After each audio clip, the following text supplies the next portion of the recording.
Two dicks, wow. Yeah! Here we go! Here we go! Here we go! How's it going, everybody? Welcome to the OneIQ Football Talk podcast. And having to go, yeah, but he did kind of do this. What I'm hearing is you just want Tom Brady dead. Like that's all I'm hearing at this point. You just want Brady Well, dead. not anymore. He's retired now, so I'm good with that. I don't want him calling games anymore because holy hell, he's hard to listen to.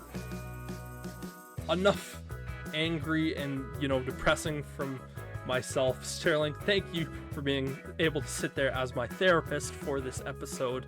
Start the game already!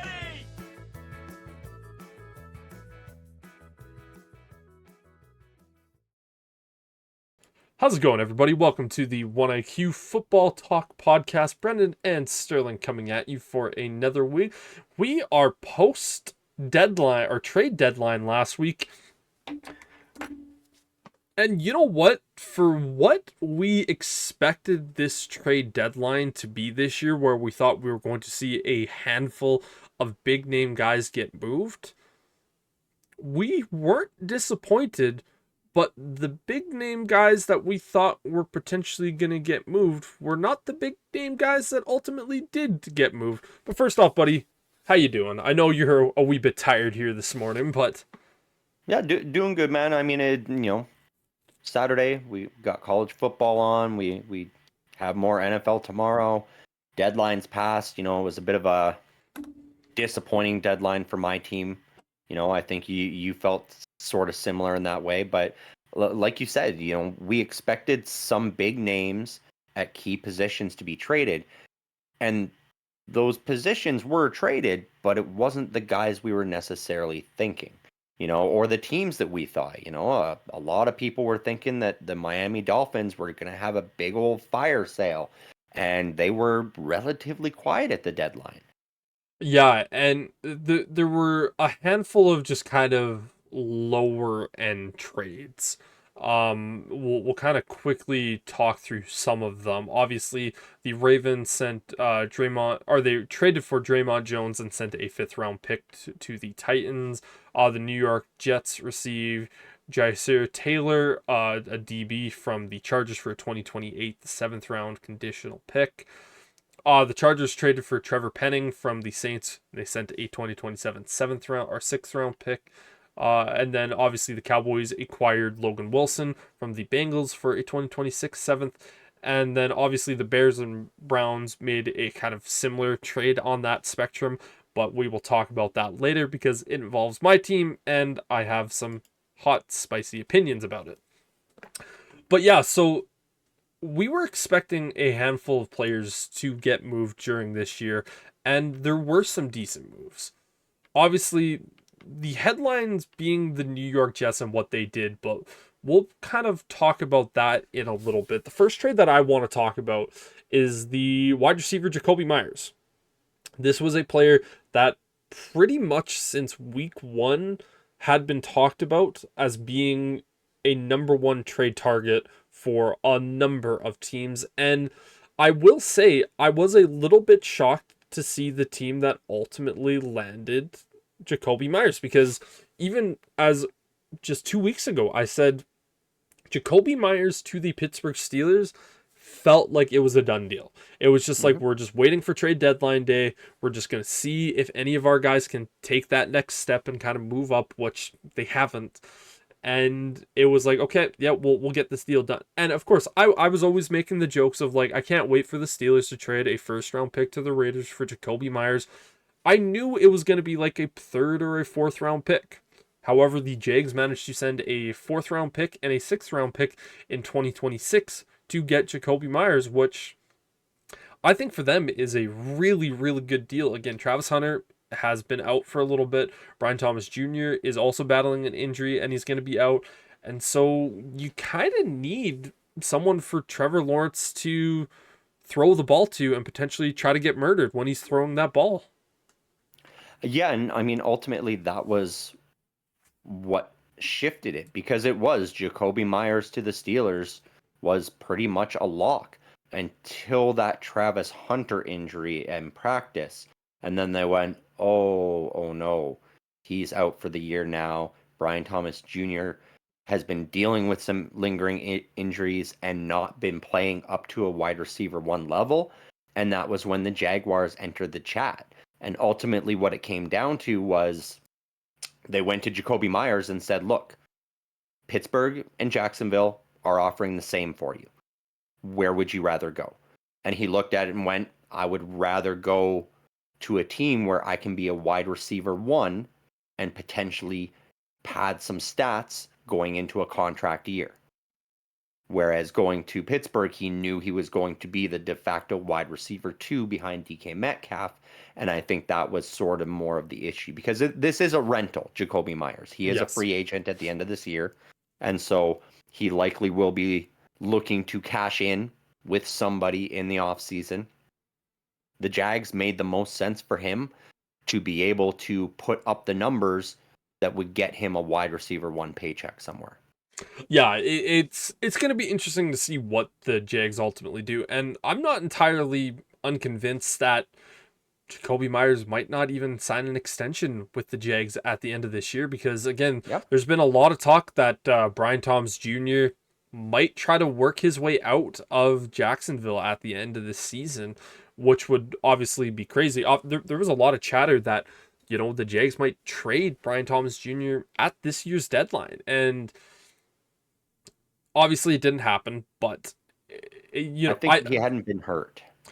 Yeah, even then, I don't think the Jags would have ultimately they would have had to have gotten a really, really good deal for Brian Thomas Jr. I think something maybe a little bit more than most teams were likely going to pay. I thought he was really funny from Jacoby Myers. His comment was, it's kind of awkward coming to the Jags because we just played them and I was saying some crazy things to some of these players. And he immediately, like literally 2 days after playing and saying some of those crazy things, which, likely can't be repeated on a broadcast, but it's like, hey, blah, blah, blah, blah, blah. 2 days later, hey, how's it going, teammate? Yeah, friend, right. Buddy, pal. Hey, sorry, not sorry. Yeah. He into the battle. We all good, right? Right? Don't hit me in practice, please. Yeah. But yeah, I mean, that was a tough pill for me to swallow because, especially seeing the 4th and the 6th, I was like, yes, please. I would happily take a wide receiver one caliber guy for my wide receiver two at that price. Like, I'm a little shocked that Omar Khan didn't try to bump up the deal a little bit and move it to a 3rd and a 5th instead of a 4th and a 6th just to try to get that deal done. But here we stand, Jacoby Myers, the newest Jag, and the primary target going into this past weekend with Brian Thomas Jr. and Travis Hunter both being out. Yeah, it's going to be interesting to see how Shane Waldron somehow manages to screw up Jacoby Myers, because we all know Shane Waldron is the wide receiver killer.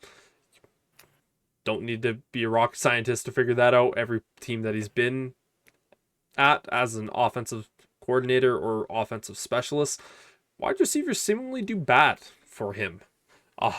The other trade that ultimately went down with a wide receiver was Rashid Shaheed out of the Saints going to the Seattle Seahawks for a 2026 4th and 5th round pick. Both of us looked at this and went, man, excellent move by the Seattle Seahawks.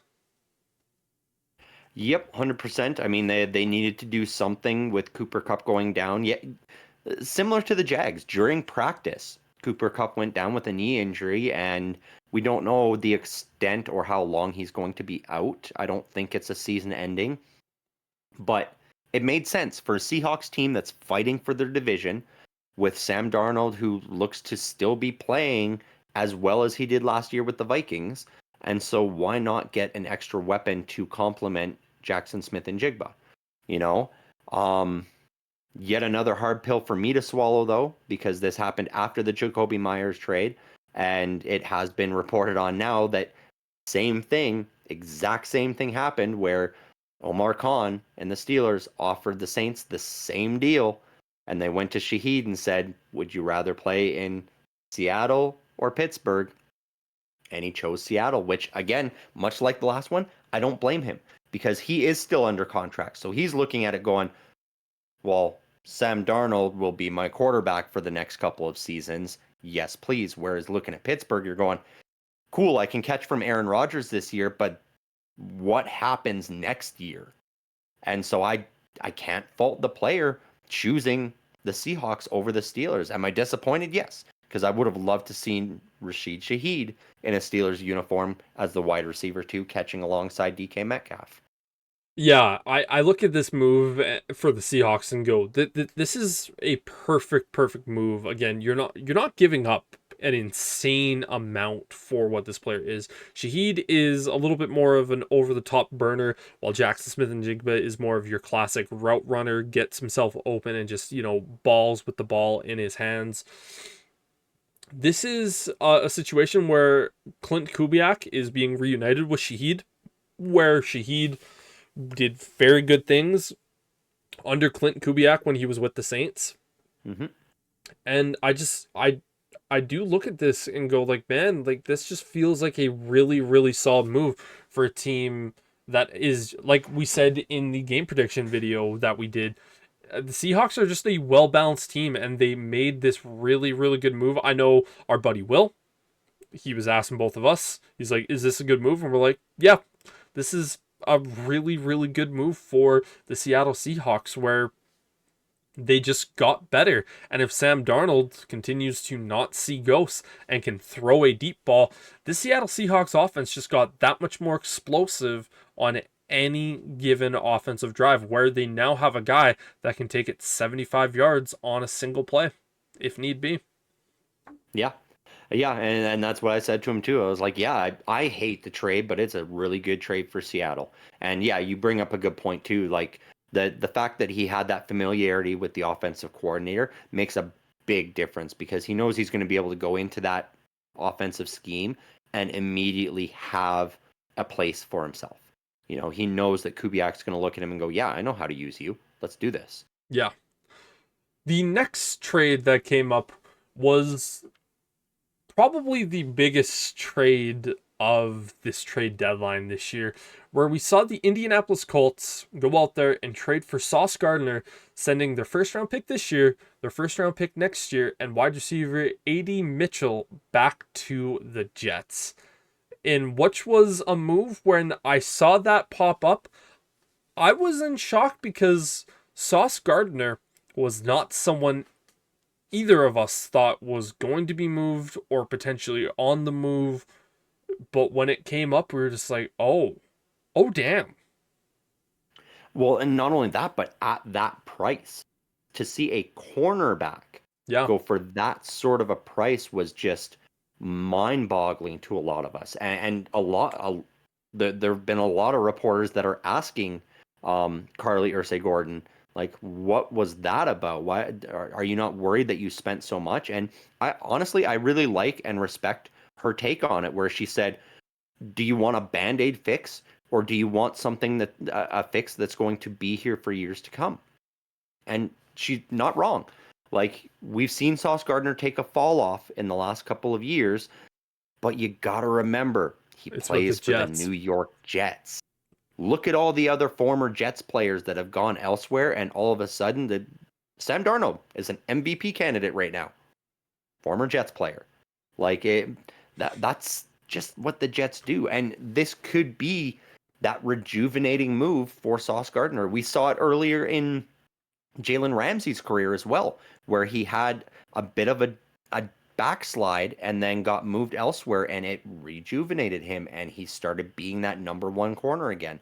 We may see this from Sauce Gardner, where he gets to go somewhere else, goes, not in a Jets uniform, I'm in a smaller market where the media isn't quite as intense and doesn't scrutinize as much. And even if they do a little bit right now, all of that spotlight is on Carly Ursay-Gordon in Indianapolis. So, none of the players are facing that spotlight and that criticism. It's all on her right now. And so that could be the type of relax that Gardner needs to be able to get back to form.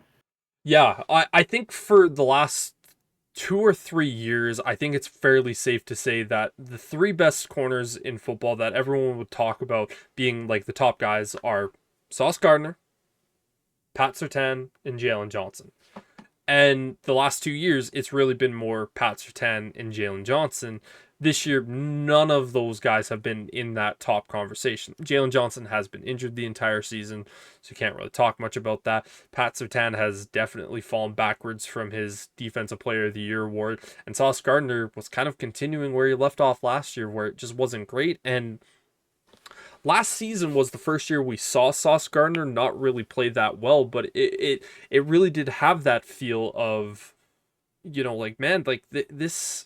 It just feels like this is a Jets problem. And Travarius Ward did go on IR for the Colts, but once he's back, that's going to be a really, really difficult tandem to throw the ball against. And it's going to be really, really fun to watch that unit. But this is one of those things, man, where, again, A.D. Mitchell goes back to the Jets, so the Jets get another pass catcher to kind of help ease some of that.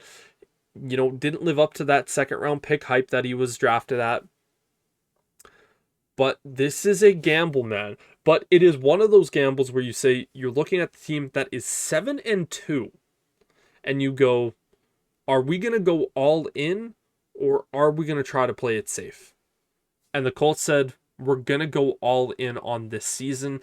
Because, again, we don't know if we're going to have Daniel Jones pass this. Is he going to be too expensive next season?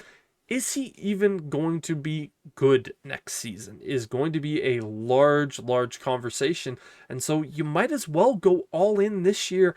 And if Sauce Gardner can get back to Sauce Gardner levels, there's no reason to think that this Colts team won't be a good unit. No. And I mean, really, with what your record is currently, that first round pick next year, say it doesn't work out with Daniel Jones, and like, you're not going to be using that first rounder next year on a quarterback. Nope. So odds are they're likely going to be shopping in the free agent market for somebody who's available. And if it's not Daniel Jones, maybe it's Anthony Richardson that comes back.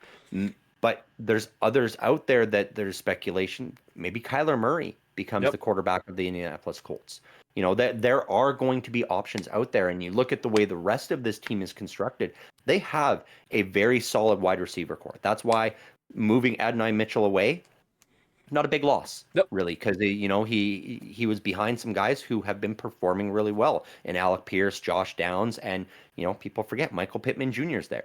And then you look at the fact that Tyler Warren has been doing great things at the tight end spot. You got Jonathan Taylor. That's a complete offense already. It's really just with a good offensive line in front of him too. That it's like, is he going to truly be that guy of the future? Can he keep this play up, or are they going to have to find another? And really, I don't know, man. I think this was a good move for the Colts because it solidifies that defense even more, which has been a good defense as well. So you can look at those 2 first-round picks and go, yeah, we could have gotten generational guys with that, possibly. But sending them away, we got our cornerback 1 for probably the next decade. Yeah. And the other thing to forget about that is I always like to say I would rather have picks as opposed to trading them away. But I also remember when the Bears traded for Khalil Mack, and I said, who were the Bears? Who did the Bears miss out on those moments? Josh Jacobs was one of those picks, when the pick that the Raiders made on that guy was Josh Jacobs. I forget the other guy that they ultimately used, but they weren't ever at the level of Khalil Mack or even the play that Khalil Mack gave to the Bears. And would it have been nice to have those first round picks? Of course. But for top level players, for a guy like Sauce Gardner, if he gets back to form, which again, just leaving the Jets, leaving New York. Let's not even just talk about Jets, because Giants players leaving, we all know how successful they have been. Former Jets players leaving have been quite good. So if Gardner can get back to that level, this is a great move, because the problem is these types of guys, you just don't draft these guys that often. The fact that the Bears got one of these guys in the second round just shows how lucky that was. And Sauce Gardner, we need to remember, was the 4th overall pick a handful of years ago.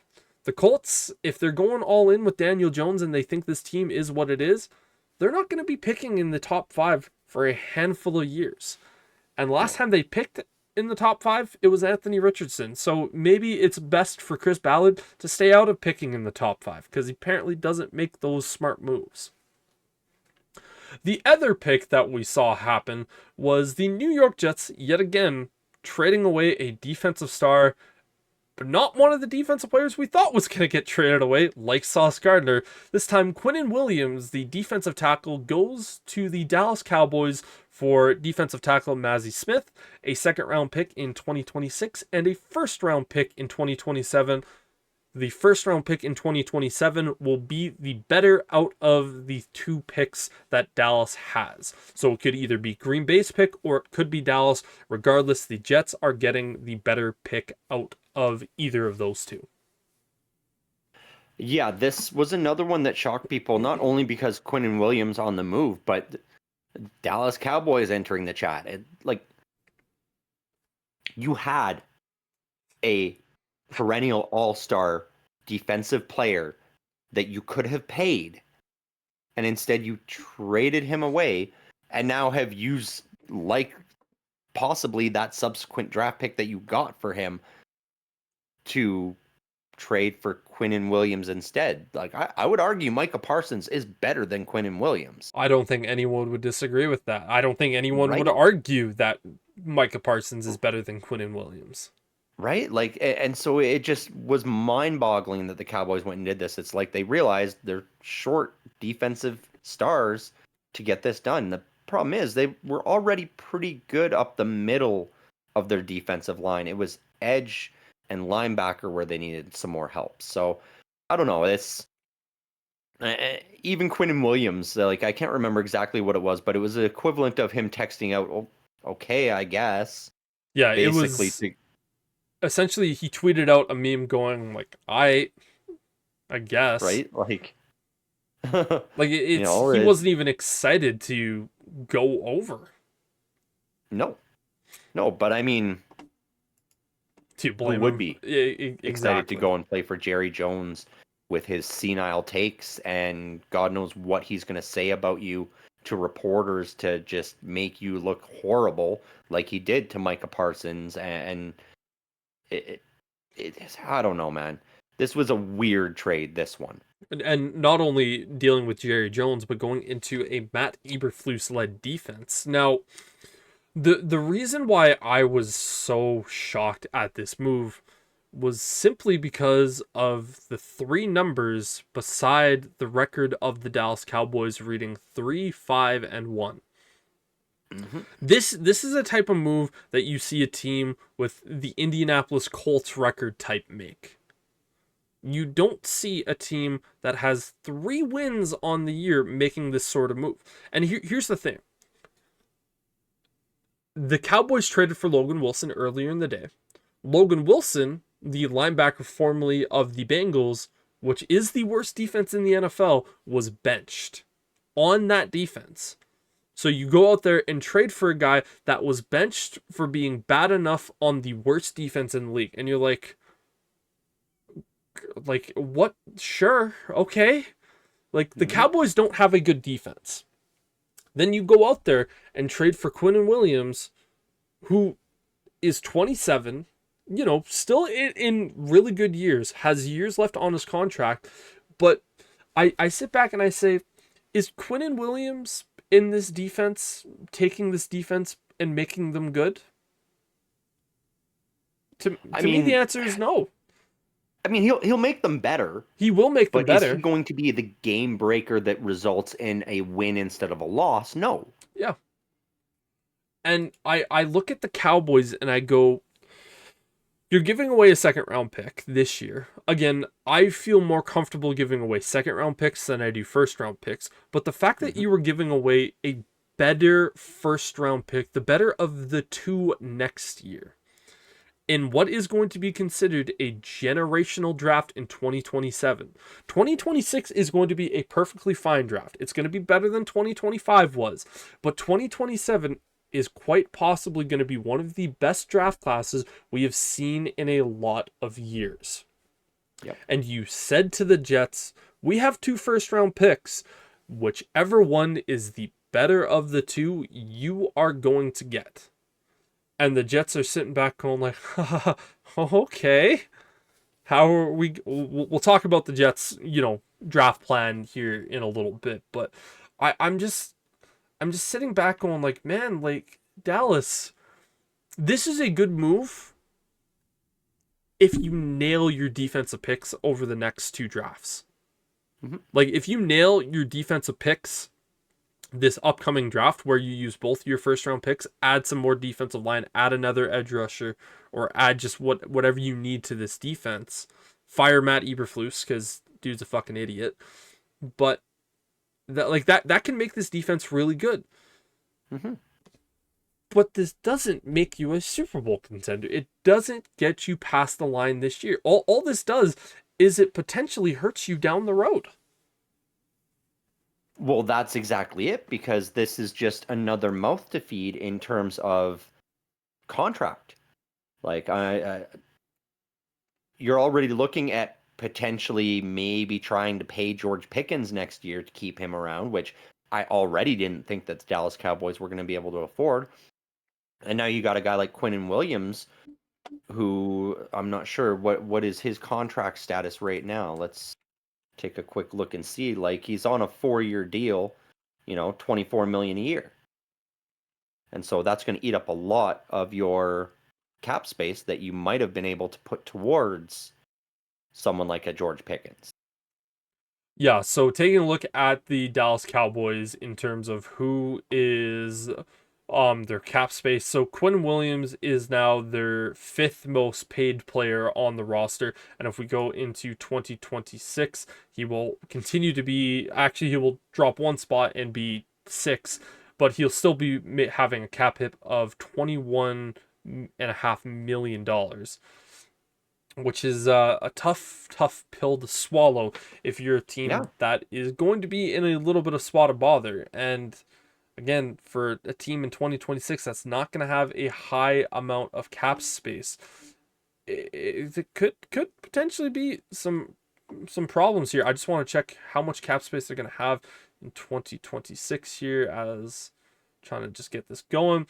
They're going to have, at the current moment for next season, the Cowboys are going to have minus $13 million. $13.2 million in cap space going into next season after this move.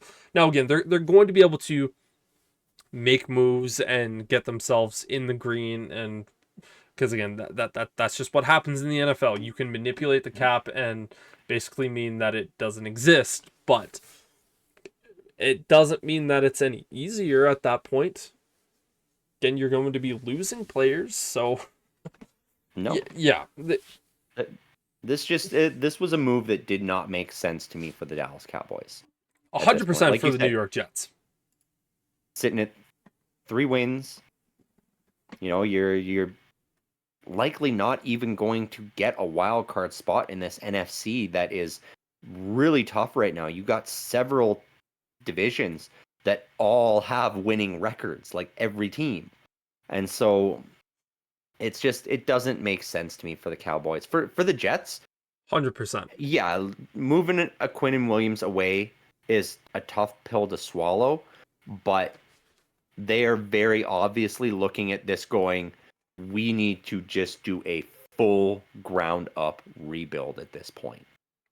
Yeah, and looking at the Jets at this point, you have 2 first-round picks this year, you have 2 second-round picks this year, and then you have 3 first-round picks in 2027.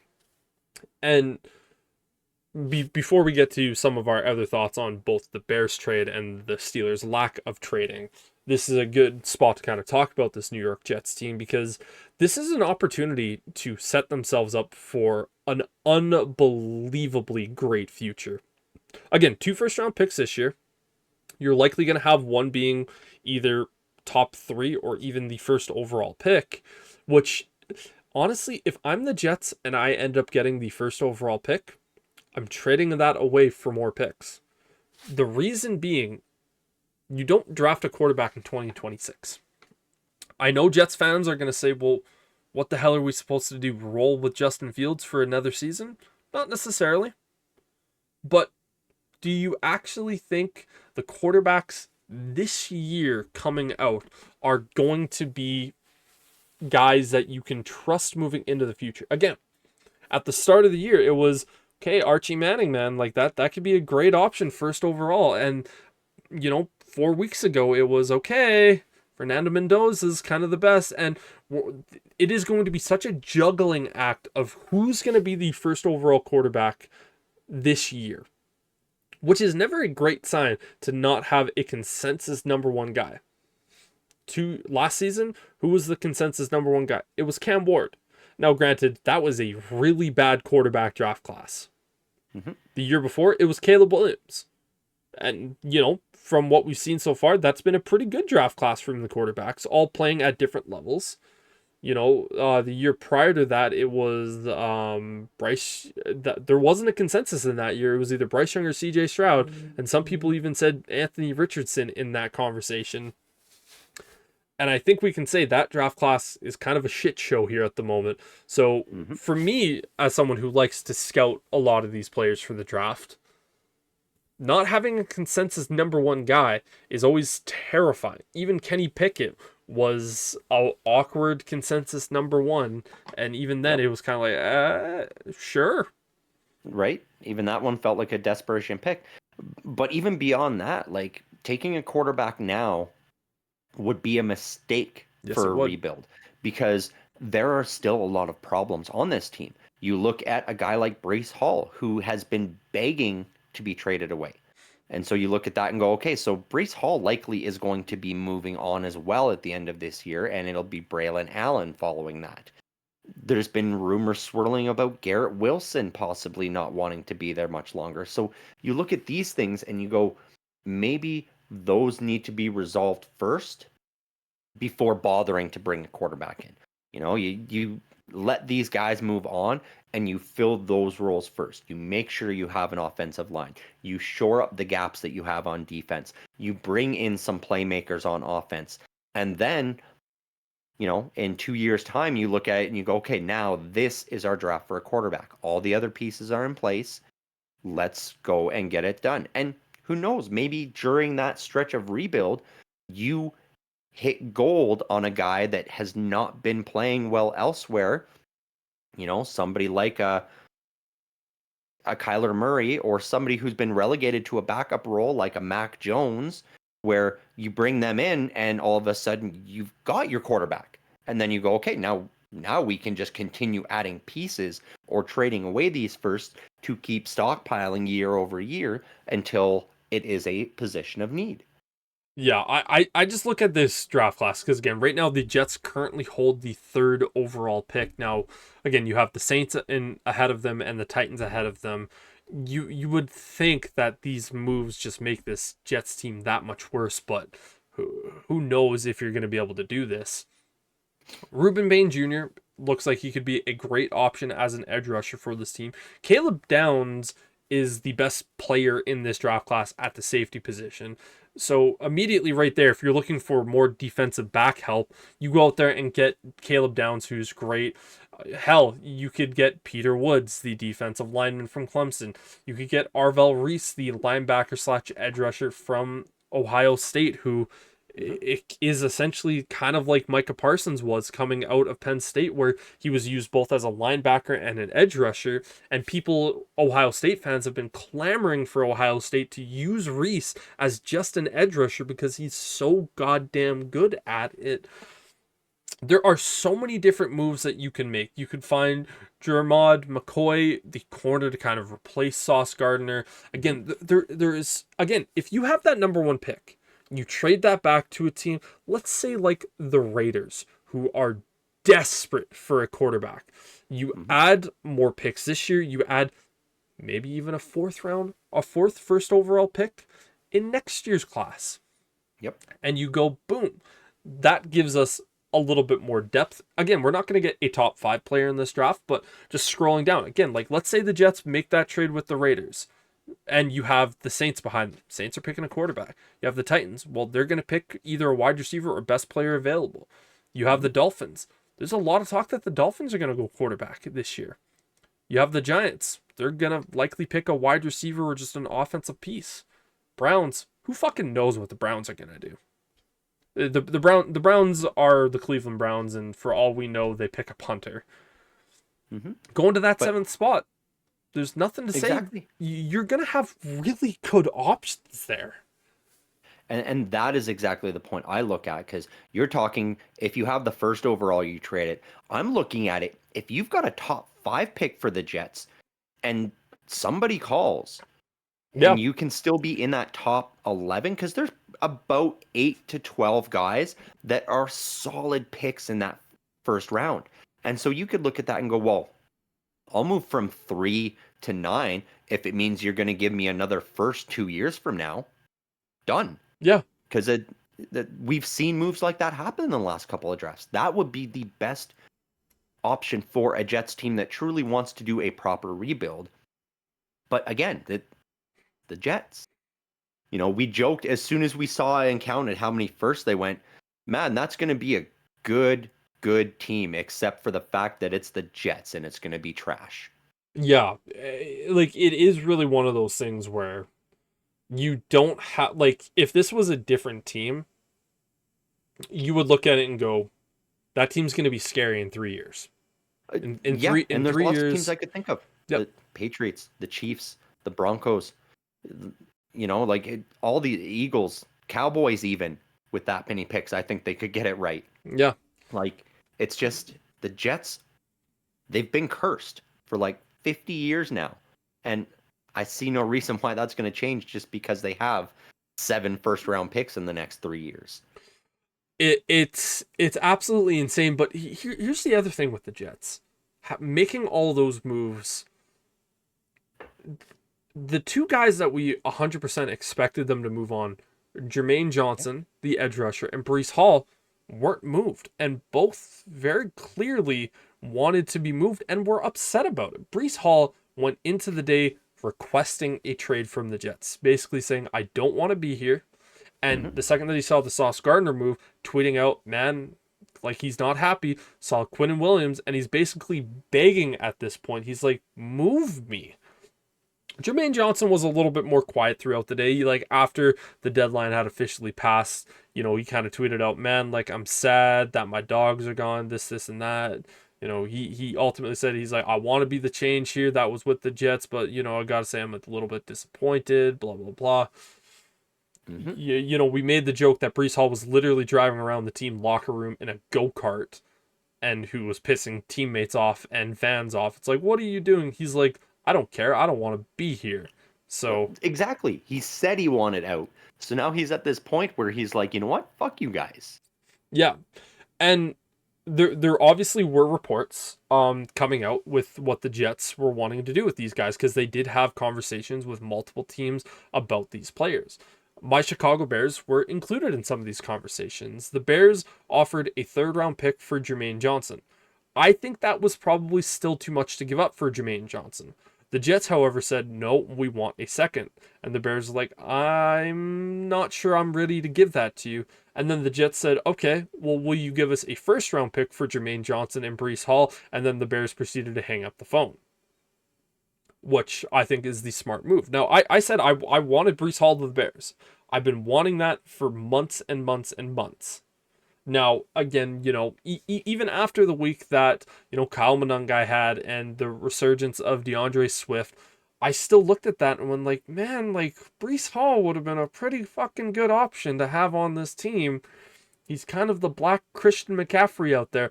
And Ben Johnson, as crazy as that dude is, he would be able to do some really good things with Breece fucking Hall. But the 49ers were also in talk with Jermaine Johnson as well, and that didn't happen. The Chiefs were in talks with for Breece Hall in this instance, and that didn't happen. I just go, man, like, I understand from a general manager's perspective of going, The last thing that we want to have happen when we're in some of these trade talks is we're just getting pushed around and not getting worth for what we have with these guys. But you also need to read the room in situations where you go, this guy has already asked for a trade. He's clearly unhappy to be here. We're already making big moves that just take our team down. So for a guy like Breece Hall, we've said we wanted to get a third round pick. If someone offers us a late third round pick, like what the Chiefs were offering, bite the bullet, man. Like you're if you franchise tag this guy in the offseason and try to trade him away, you're not going to be getting more value than what you potentially would have gotten now. And I would argue you might even get less, because I think franchise tagging him would be a mistake. I think you franchise tag Breece Hall, and what you end up with is the next Le'Veon Bell. Oh, yeah, What happened with Pitt. That's what I'm saying. Yeah. Exactly. That's exactly what's going to happen. Just like what happened with Pittsburgh and Le'Veon Bell when they tried to tag him, he was like, "No, screw you guys. I'm not playing for you." And you ended up getting nothing for him. And that's what's going to happen to the Jets here. They're going to try to tag him. He's going to say, "No, I won't play under the tag." He'll sit a year. He'll still get a job. He'll have fresh legs, and he'll just go somewhere else. Worse, he'll probably go somewhere that you really don't want to see him, like Buffalo. Yeah. Or maybe not Buffalo, probably Patriots. Possibly. I mean, the Patriots already have 4 running backs that they don't use. But just an example. Like, he's going to go somewhere to stick it to your organization, as opposed to somewhere that you could have sent him away. Opportunity to be like, there, you wanted to be traded, so enjoy playing for the New Orleans Saints. Yeah, exactly. It's just so mind-boggling that the Jets made 2 moves and they weren't the guys that we ultimately expected. Again, if you would have gotten a third-round pick for Jermaine Johnson, that's still really good value, because again, you're going to have an extra. That means you have 2 first-round picks, 2 second-round picks, and 2 third-round picks this year. That likely means you have 6 picks in the top 100. That is game changing. That is something that you and I strive for when we play Madden, where it's like, if we can have 6 picks in the top 100, guess what? That's going to be the 6 picks that build a dynasty for us. And then again, you could have had 3 third round picks this year and have those 2 firsts and 2 seconds. Like, I don't know, man. Like, I just look at this Jets team and go, you could have had so much more. And I get not wanting to be pushed around on trades, but sometimes you just gotta make the moves that just help this team out in the future. Now, the general manager might be sitting back saying, like, hey, I'm not going to be able to use these picks anyways, so screw these guys and screw the future manager.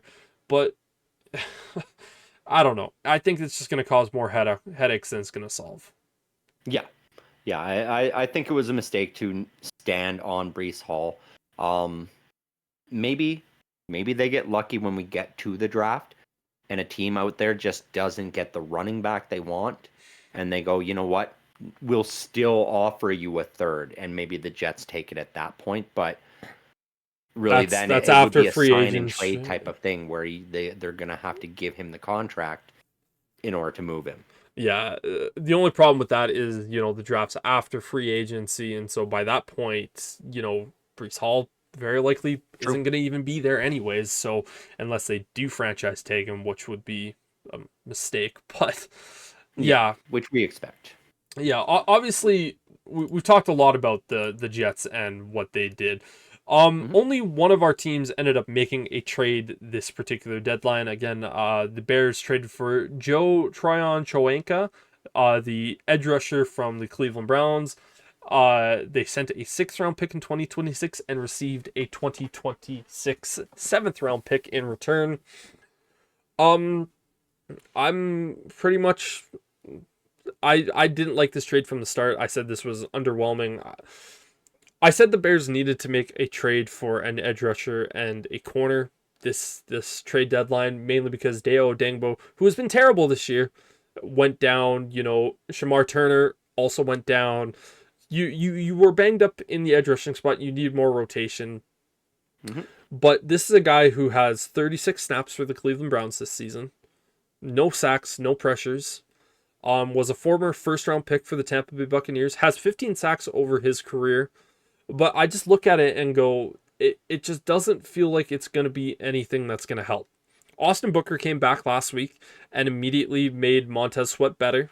Got a strip sack in this game, and it was like, okay, his first game back, goes out there, gets a sack in a pivotal play of the game, but it's also against the Cincinnati Bengals. So how much of that can you truly, truly rely on? It's just such a nothing trade to me, and the explanation that I heard from Ryan Poles this week, it doesn't necessarily make me sick, but it makes me question his sanity. Because I told you this while we were at work this week, it was Ryan Poles sitting back saying, well, we really liked his tape in 2023 when he played against us.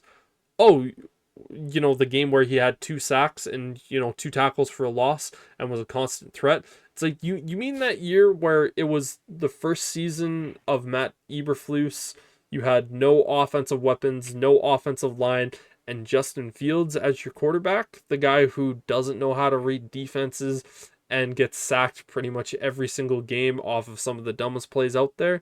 That's the game you're referring to where he took over. That's not a great sample size. If this was this season, for instance, that he had that sort of stat line, I would have been like, okay, this could be worth a consideration. Mm-hmm. But that's like saying the Carolina Panthers were impressed that a team beat them 2 seasons ago when they were the worst team in the league and gave the Bears the first overall pick. And it's like, oh, this guy really torched us. Right. Yeah, it'd be like seeing, oh, Davis Mills won that game a couple years ago. He had really good quarterbacks. He won that game right at the end, and that resulted in the Texans not having that pick. Yeah. And so we're gonna go trade for him. Yeah, it didn't make a whole lot of sense. Would have been better to just sort of stand where you were really and keep that 6th round pick instead of a 7th. I don't necessarily hate it because it's depth on the offensive line, and it's someone, granted, coming into this year is going to have fresh legs. Again, only having the 36 snaps. Again, he's not getting much in the rotation on what is a really good defense. I would be a lot more upset if this was one of those situations where it was like a Bengals backup that couldn't get on the field. For instance, like what we saw from Logan Wilson with the Cowboys, where I'm like, what are we doing? But this brings in the larger problem for me with the Bears, of where you signed Deo Dangbo to that big contract this offseason. You signed Grady Jarrett to that big contract this offseason. You have a I think it's the 6th most expensive defensive line in football, and you're not getting the 6th most production in terms of sack and defensive line play in football, which is the problem to me. And one thing that I said going into last offseason, I said, if you are going to be a team that signs an edge rusher, the last thing you need to do is sign an edge rusher from a team that had little to no sack production. And you signed 2 guys, Ryan Poles, a guy coming from the Indianapolis Colts who famously struggled to sack quarterbacks last year, and the Atlanta Falcons in Grady Jarrett, who were the worst team at sacking quarterbacks last year. And it's like, what's going to help our problem at sacking quarterbacks? Getting guys from teams that couldn't sack quarterbacks and giving them big deals. Yeah, no, that definitely is a problem going forward. Hopefully Dennis Allen is able to remedy that a little bit and find ways to make that productive as we go into next season, because were these 1-year deals? Were these multi-year deals? They were multi-year deals. Deo Dangbo was a 3-year deal, and so was Grady Jarrett. So these were long game sort of deals, and so that's, you gotta hope that, much like the offense under a new head coach slash offensive coordinator, it's a defense under a new defensive coordinator. It's going to take time for that to mesh and find their rhythm. So that has to be the hope for Bears fans through the rest of this season, that you see even marginal improvements through the rest of the season to the point where you go, okay, we have a good draft. This could be a good defense next year. Yeah, and with that being said, Montez Sweat, who has arguably been the player that I've been the most disappointed with because you traded a second round pick a few years ago, gave him a large contract. These last couple weeks has been better. Like he's had a sack in each of his last 4 games, which is what you want to see. Austin Booker, you're really excited to see the production. Again, that play that he got that strip sack on, Joe Flacco going up against Orlando Brown Jr., it was shades of Khalil Mack, where he's just forcing the guy with one hand, just running him over, and then jumping on Joe Flacco, smacking the ball out. I watched that play and I went, Mack, you're back? I didn't realize we traded for you. It's so good to have Khalil Mack back. And it's like, oh, that's Austin Booker. It's like, I'll take that. Now, that was one play. So I need to see a hell of a lot more than that. But if Montez Sweat is getting better and Austin Booker can kind of develop into one of these guys, that makes it a little bit easier to swallow, especially with Austin Booker being a 5th round pick and that contract is pretty cheap. But yeah, it is kind of frustrating. But Pittsburgh Steelers, I know, caused a lot of frustration, not maybe necessarily for you, but for a lot of Steelers fans. Yeah, there was a lot of crash outs happening on deadline day. And I mean, even myself, as we were approaching the deadline, I was saying, man, I really hope they can get something done.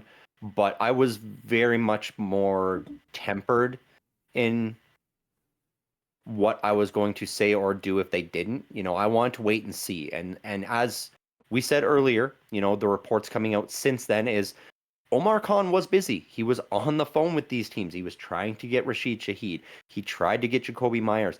Ultimately, the player themselves chose to go elsewhere because the situation fit them better. He was even on the phone with the Miami Dolphins for Jalen Waddle. But honestly, the Dolphins just wanted too much for Jalen Waddle. They wanted minimum 1 first-round pick, if not more, and then a player back as well. And Omar Khan just looked at that and went, I'm betting against myself at that point, And so in hindsight for myself, I'm disappointed they weren't able to get a wide receiver too. That isn't a good thing. But I'm also glad they didn't spend more than they needed to in order to maybe get the guy that's going to get it to work. Because you look at it and it's not like the Steelers were lacking in draft capital. They had a lot that they could work with. They are going into next year's draft now with 11 total picks, 7 of them in the first 4 rounds, 5 of which are in the top 100. And so that bodes well for a potentially very good draft or a lot of firepower to be able to move up to get specific players that you really, really are keyed in on. Yeah. And so not selling the future for a rental is a good move. I'm okay with that. Yeah.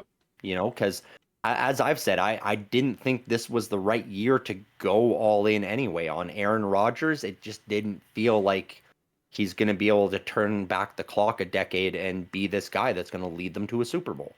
Like, it's possible. This team on paper and week in and week out, they show flashes. And I've said it and I've seen other analysts say it where if this defense gets hot in January, they are going to ruin a lot of teams' seasons. Yes. Because when this defense gets hot, if it can do so in the postseason, they could be one of those defenses that takes over the postseason and drags a lackluster offense all the way to the conference championship, if not a Super Bowl. Yep. But that's a lot of big ifs to be going, yeah, I'm going to give you a first, a third, and one of our top players for a Jalen Waddle. Exactly. It didn't make sense for the Steelers to try to make some of those moves. And again, like I made the joke of like, oh, the Steelers are going to send a first round pick for Jacoby Myers. Just like poking fun at you. Just trying to get a jab at my buddy. But it didn't ever make sense. No. And, as we discussed earlier, the Steelers were in on the Yep. trades for both Myers and Shaheed. Ultimately, it just the other options fit those players better, and I get it. Who knows? Jacoby Myers plays out the year with the Jags and goes, oh well, look at what the Steelers did in the draft. They ended up, getting Kyler Murray somehow or something, and they look like they might be a contender because they kept that whole defense together still. I'm gonna go sign there as the wide receiver too now. Yeah. Like we don't know what will happen next year. It's going into what, year 4 for Pittsburgh, where the end of the season comes and it's like, I have no fucking clue what this team is going to do. It is a complete wild card of an off season.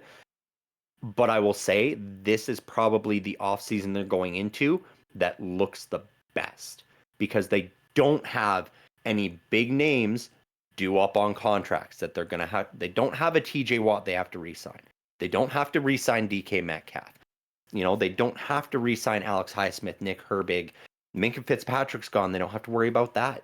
So you look at this and they go, okay, they can truly just focus in on what they want from the draft and what they might be able to get out of free agency. Yeah, it's going to be really interesting to see what this Steelers team ultimately is going to be able to do. Again, both of our teams, I would sit back and say we're probably both maybe a little bit disappointed, but we're also not mad at mortgaging something for a player that isn't necessarily going to be an instant fix or is just going to be a short-term option that isn't going to be able to help this team down the road. Exactly. Like I would agree that for you and I, we look at this and we go, this was not a bad trade deadline. Yep. Like if we're looking at it objectively and we were giving grades and ranks, I would say both our teams failed the deadline because we weren't able to improve. Because that's usually what, you go into the deadline and you go, good teams that look to win a Super Bowl must improve at the deadline. Yep. Neither of our teams did that. So you view that as that's a failing grade for both our teams objectively. But for us personally, we look at it and we go, you know what? We're okay with what happened. We don't necessarily like it, but we're not crashing out. We're not burning our team down, on Twitter or anything like that. We're not losing our minds and, trash talking our GMs because we look at it and we look at the big picture and go, this probably is the better option for us going into next year. Because I think both of us looked at this season at the beginning and we're like, we're not winning Super Bowls. As long as, for you, your team is better. And for me, I kind of wanted a 0-win season so we could get that first pick. So for you, it was either winning a Super Bowl or having 0 wins. Yeah, exactly. Win it all or win nothing. And I'm sitting here going, yay, 10-7 and wild card exit. No. It's 9-8, good sir. 9-8. I don't know, man. It's looking more like 10-7. No, I beating agree. the Colts. Yeah, a loss to the Colts is 9-8. Yeah, no, that is fair. That's the difference maker. Either way, it's as I said, not even 10 minutes ago, this entire season now is going to hinge on this defense in January. Yeah, the defense gets dragging hot in January. The Steelers are going to be that Cinderella story, I think. If they don't, then it's going to be, oh look, it's the 2020 Steelers all over again. Yeah. But that is kind of where we have with that. I think it's time to move over to our top 5 and bottom 5 picks of the week. Bottom 5 was a lot easier. Top 5, not so much this week. As we kind of had going into this one, we had the discussion before went on during our pre-show meeting, and it's unfortunate that we have 8 teams that all deserve to be in the top 5, but only 5 can be there. And so it makes it really, really tough. And to be perfectly honest with you, I'm still looking at this top 5. I don't even feel good about it. I don't. No, I feel you, man, and that's just it. There's 8 teams that should be there, that could be there, and we chose 5. Ultimately, 2 of the ones that are being left off lost last week. That's why we're bumping them out. One of them has a really good record, but I don't have a lot of confidence, and so I sort of vetoed that other team. And for anybody wondering, that's the Denver Broncos. Really good record, but I don't know, man. They barely beat bad teams. They play really good against good teams. Don't get me wrong, but when they're playing a bad team, it's almost like they play down to their level. Yeah, And the Broncos, theoretically speaking, should have 3 extra losses this year instead of those 3 extra wins because again, yeah, you looked at the Raiders game this last Thursday, and we always try really hard to not include the Thursday night games when we do our Saturday top five and bottom five mhm. because again, some of these other teams haven't played this week, and so we don't really know. But the way that the Broncos played those Raiders this last week, it was almost like puking in your mouth a little bit, where we have one of those games every year on Thursday night. Last year is the Bears and Seahawks, where it is just horrible, horrible football. Earlier in the year, you saw the Broncos almost lose to the Giants. And I know for a fact they have another game in this season where it's like, you almost lost to that team. Really, guys? Come on. Mhm. And so, yeah. But for our number one team in the NFL this particular week, it is the Buffalo Bills. Again, the Buffalo Bills have been a team that have been not a stranger to our top spot. Have since taken a little bit of a hiatus from it the last few weeks and managed to get back up there again. We said if the Bills were able to beat the Chiefs like they do in the regular season, that they'd probably propel themselves back up there. And they did, and they looked pretty convincing beating the Chiefs in this game like they typically do. So all this means is that the Buffalo Bills are going to walk into the playoffs and lose to the Chiefs in the playoffs as it is tradition. Yeah, and I mean that was ultimately it with that game last week, where it was Bills or Chiefs. Whoever wins is probably going to propel into that top spot, assuming the Colts lose, which they did. Our number two team this week is another team that was able to pull out a win last week, and they are fighting in their division, and that's the LA Rams. They move up from our fourth spot into number two this week because they were one of the few that was able to continue winning.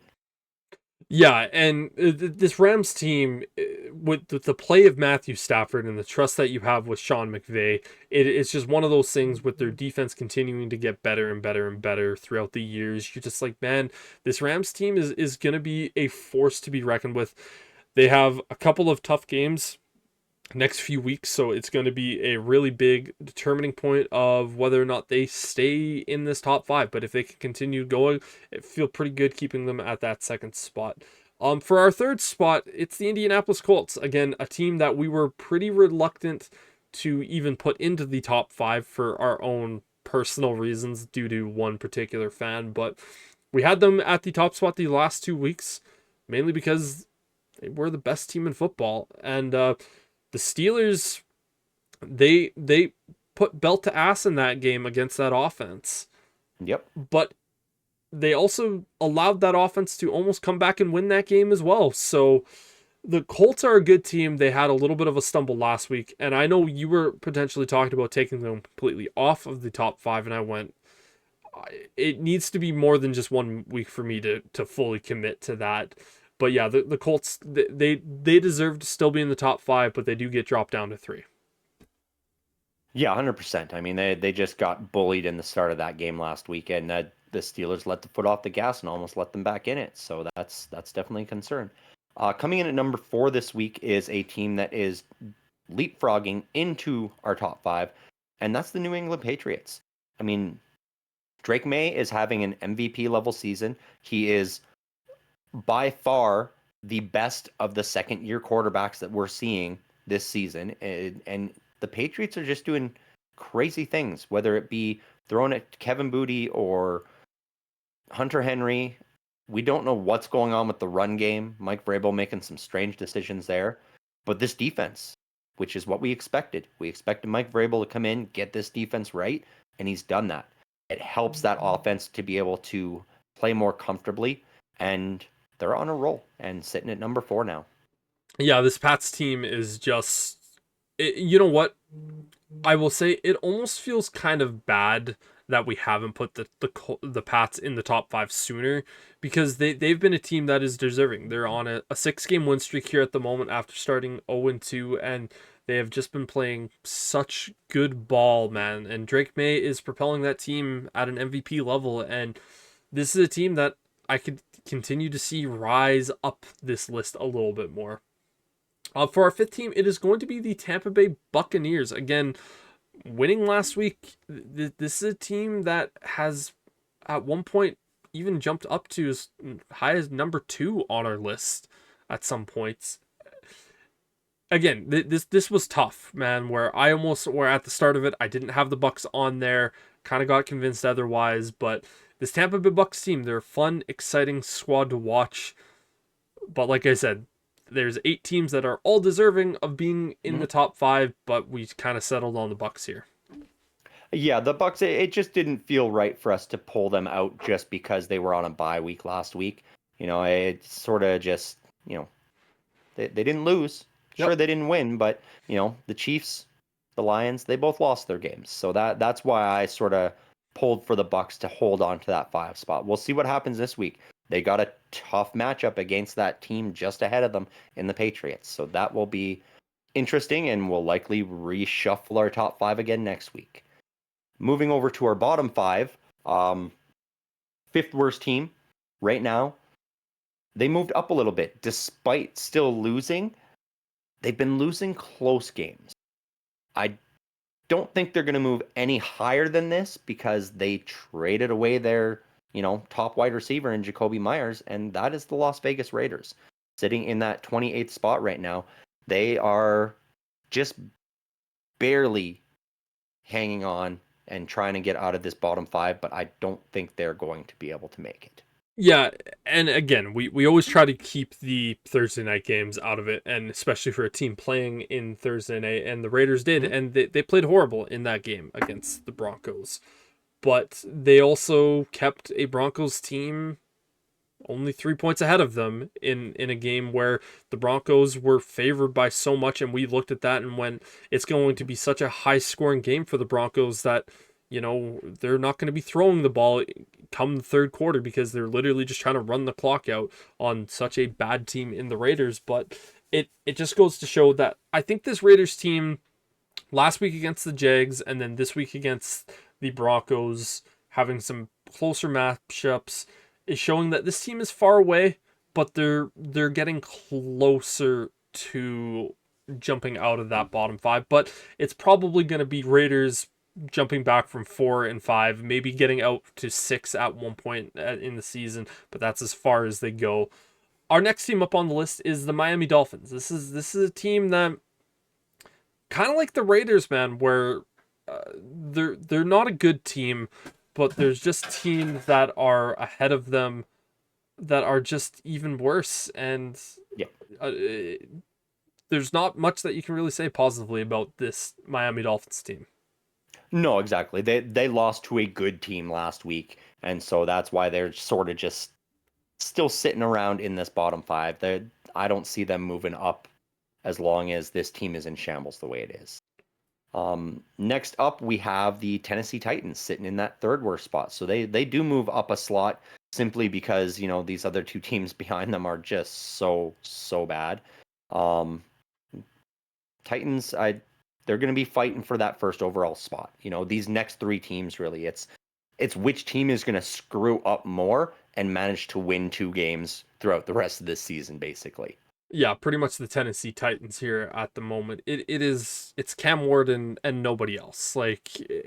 This team is entirely Cam Ward, and they're 15 players away from being 15 players away from having a good roster. But for them, at least they have a quarterback that they can look at and have hope for moving into the future. For our next team, we've talked a lot about them here in this week's podcast. That's the New York Jets. Again, they traded away a haul of players, didn't trade away enough players in our opinions, but this is a team sitting back and saying, we get it. We're waving the white flag this season, and this is a team that's going to be fighting for that number 1 spot. But as we've said, this is the Jets. They're somehow going to end up winning 3 more games this year and get out of the top, or get out of the bottom 5, even though they're still a bottom 5 team, and they're just going to make it really, really difficult on themselves. But for our worst team in the NFL this year, it's simple. It's the New Orleans Saints.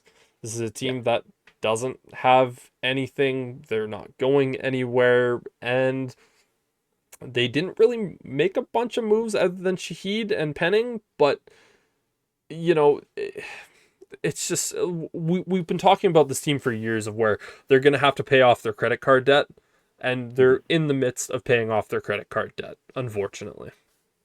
Yeah, and ultimately that's why the Jets and the Saints are both here at the bottom, because they were very much sellers at the draft.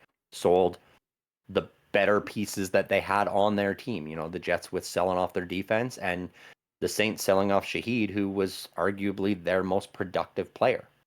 Yeah. And that is our top 5 and bottom 5. Now moving over to this or that. So my first question for you this week here, Sterling, is did the Cowboys make a mistake giving up as much as they did for Quinnen Williams? Yeah, I think they did, and we touched on this a little bit earlier, where we feel like this was just a silly trade for the Cowboys to make, almost like a knee-jerk reaction going, our defense is losing us games, we need a defensive player. Oh, look, the Jets are selling, let's go after Quinnen Williams. And that's sort of just what it felt like, and they just, I want to know if that was the first offer that Jerry Jones threw out there, or if he tried to get him for less, but knowing Jones, it was probably, yeah, here's a first and a second. Please give us a defensive player so I can say my defense is good again. Yeah, it's funny. We often send each other meme content creators for the NFL, and one of the best ones, it was like the Cowboys instantly walk into trade deadline day, and it's like, we're trading for Logan Wilson. Everyone's like, oh, okay. And then it's, the Colts trade for Sauce Gardner, and it's like, wait, you can trade for good defensive players at the deadline? And it's like, yeah, Cowboys, you can trade for anyone you want at the deadline for the right price. But you can trade for good players at the deadline? What is this? And then, a few more things. It's like, Cowboys instantly walk away. Hey, we have another trade. Oh, who is it this time? Oh, yeah, it's Quinnen Williams. It's like, okay. It didn't feel like it made a lot of sense. Again, for where they're at record-wise and for what they gave up. Right? The Jets took advantage of a senile old man in that one. Yep. Yeah. My first one for you, and you guys are probably going to notice a trend occurring here. It's going to be trade deadline heavy. Which wide receiver went to a better situation at the deadline? Jacoby Myers to the Jags, catching passes from Trevor Lawrence, or Rashid Shaheed going to the Seattle Seahawks, where he gets to catch passes from Sam Darnold? It's not even a debate for me. It's Rashid Shaheed. Going to the Seahawks is a much better situation than Jacoby Myers does for the Jags. Because again, Shaheed goes to a situation of where he's firmly going to be the number 2 receiver. He's going to be on a team that also has a decent run game. And he gets to catch passes from a quarterback that isn't going to get him killed. As Jacoby Myers, he's leaving a situation in the Raiders where, his quarterback in Geno Smith didn't know how to throw the ball to him or his teammates, but he now goes to a situation of where Shane Waldron is on that staff and he's a wide receiver killer, but you also have the wide receiver killer in the quarterback in Trevor Lawrence, who whenever he throws the ball, he throws a suicide ball. So Shaheed, he's going to a better situation, better record, probably better long-term future. And yeah, I think Myers is going to be he's going to make that offense better. Problem is Tom's Jr.'s out, Hunter's out, and so they're basically just saying at this point, you need to be a number 1 receiver for us right away. Yep, which was what he wanted. He wanted to be a wide receiver 1 wherever he went. So, and both of these receivers are going to better situations than they were in. So there is that. But yeah, Shaheed is going to have infinitely less pressure and probably more production. Yeah. My next question for you, I feel like we've already kind of answered for both of us in this one, but I'll still ask it anyways. Jets went on a fire sale, but did they trade away enough at the deadline? See, and that's tough. They traded wrong, in my opinion, is what it is. they traded enough away. Like they should have traded two guys away at least, but they traded the wrong two. And so no, they didn't trade enough because you should have moved on from Breece Hall as well. You should have tried to get something back for him at the very least. Yeah, I agree with that. I think I can live with the idea of keeping Jermaine Johnson on the roster for the season. I think he still has his 5th-year option next year, but not getting anything for Breece Hall in his contract year, he clearly doesn't want to be there. So not getting something for him felt like a pretty big mistake to me. Yeah, 100%. And last one, let's stick with bashing on the Jets some more. Will the Colts regret paying such a high price for Sauce Gardner? This is a tough one because trading 2 first-round picks away for a player is always a gamble, because first-round picks, as we know, are they are a crapshoot, but most of the time you get a decent player. They might not live up to the hype that they were as a first-round pick, but they're still a good player. Obviously, getting Sauce Gardner is a huge win. If Sauce Gardner just continues to play like the Sauce Gardner we've seen this season and last season, they I don't know if they're necessarily going to regret paying, but they're going to be like, man, we overpaid. And this isn't one of those moves where I sit back and say, you need to win a Super Bowl with this guy because this and that. It's one of those moves where I just go, you hope that he gets back to top value or what he was in his first 3 seasons as opposed to last year and this year. Because if you don't, then you're looking at going, instead of having a top 3 corner, we have a top 25 corner who's closer to being a top 25 as opposed to a top 10. Yeah.